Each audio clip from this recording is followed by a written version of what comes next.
देखिए, हर बिहार वासी के मन में एक इच्छा है, एक भावना है कि बिहार छोटे छोटे वादों से जो संघर्ष है उससे ऊपर निकले और विकास की बात हो। बिहार में किस प्रकार उत्थान हो, आर्थिक विकास हो, सांस्कृतिक विकास हो, शैक्षणिक उन्नति हो, इसके लिए हम लोग कार्य करें। तो इसीलिए युवा पीढ़ी बड़ी संख्या में जुड़ी है। बेगूसराय में जो भीड़ आपने देखी उसमें कोई किसी जाति का नहीं था, किसी संप्रदाय का नहीं था। नमस्कार, आप देख रहे हैं लाइव सिटीज़। मैं हूं आपके साथ सौरभ राज। दिल्ली के एनडीएमसी सेंटर में लेट्स इंस्पायर बिहार के अधीन एक कार्यक्रम रखा गया। मेरे साथ विकास भाई बात करने के लिए हैं। बेगूसराय के बाद अब दिल्ली में भी आप अपनी ताकत दिखा रहे हैं। लेट्स इंस्पायर बिहार अभियान बिहार के उज्ज्वलतम भविष्य निर्माण के लिए बिहार वासियों को, वैसे बिहार वासियों को जोड़ने के संकल्प के साथ गतिमान है, जिनके हृदय में है कि अपना बिहार उत्कर्ष को प्राप्त करे और लक्ष्य है 2047 एक विकसित बिहार हो। बेगूसराय में जो कार्यक्रम लोगों ने प्रारंभ किया था उससे पहले 1000 कार्यक्रम हो चुके हैं।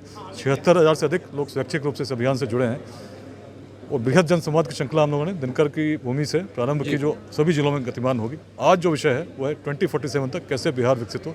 इसमें बिहार के सभी प्रबुद्ध जनों को हम लोगों ने आमंत्रित किया है। वैसे लोगों को जो पॉलिसी मेकिंग में एक रोड मैप तैयार करने में हमारा सहयोग कर सकते हैं। अलग अलग विषयों पर लोगों ने विचार रखे हैं। कार्यक्रम अभी चल रहा है, अलग पैनल डिस्कशंस है। मुख्य रूप से जो सबसे बड़ी बात है, उद्यमिता की क्रांति बिहार में कैसे आए, और एक लक्ष्य हम लोगों ने सभी को दिया कि इस अभियान के माध्यम से हर जिले में 1 वर्ष में प्रयास करें 5 स्टार्टअप लगें और 5 वर्ष में प्रयास करें 5 ऐसे सक्सेसफुल स्टार्टअप्स लगें जो बहुत सक्सेसफुल हों, कम से कम 100 लोगों को रोजगार देते हों, ताकि उनके सफलता को देखकर 50-500 ऐसे और स्टार्टअप्स प्रेरित हो सकें। बट ये जो 5 होंगे, इस अभियान के लोग इसका मार्गदर्शन करेंगे।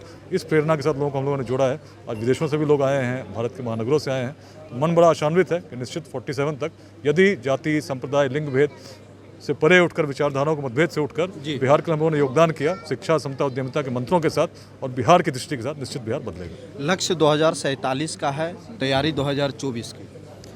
2047 जो लक्ष्य है, लंबे समय से हम लोग धीरे धीरे करके अपनी स्पीड में चल रहे हैं और इसी स्पीड में एक योजना अगले 5 वर्ष, 10 वर्ष इस प्रकार से लेकर हम लोग कर रहे हैं।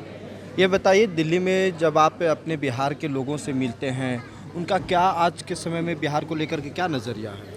देखिए, हर बिहार वासी के मन में एक इच्छा है, एक भावना है कि बिहार छोटे छोटे वादों से जो संघर्ष है उससे ऊपर निकले और विकास की बात हो।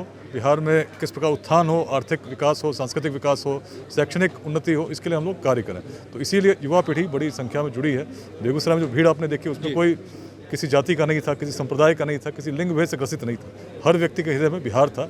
इसी संकल्प को लेकर हम लोग सभी को जोड़ने का प्रयास कर रहे हैं। विकास वैभव बिहार को विकसित बनाने के लिए निकल चुके हैं।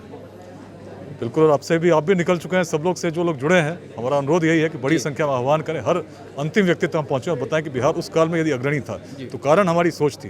बिहार में जातियाँ तब भी थी, लेकिन जिस प्रकार का जातिवाद आज हमें संघर्ष आपस में करने के लिए प्रेरित करता है, तब यदि रहा होता तो मगध में कहीं नंदवंश का उदय नहीं होता। हम अलग सोच के व्यक्ति थे, इसीलिए नंदवंश जो सबसे निम्न वर्ग से आता था, तब के काल में शासक बने। वैशाली का उदय हुआ जिसमें अनेक गणराजा बिना किसी जाति के आधार पर चुने जाते थे।